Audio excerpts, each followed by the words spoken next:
Hai, kali ini biroselfwoman.com mengajak teman-teman belajar memasukkan benang ke dalam bobin. Ini bisa untuk mesin cetak apa aja loh ya, tapi kali ini kita pakai Janome L-395F.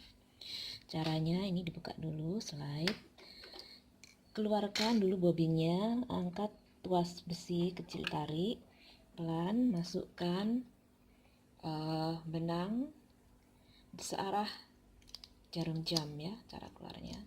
Terus kemudian masukkan ke celah-celah ini, terus seperti ini, lalu tes.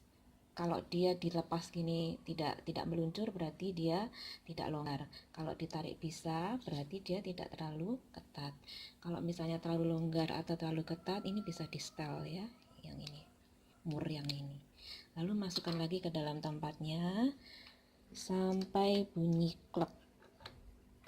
Lalu tes dengan cara putar, ini diputar ya, diputar. Kalau dia nggak nyangkut jarumnya, berarti sudah benar. Sampai jumpa lagi dengan biroselfwoman.com.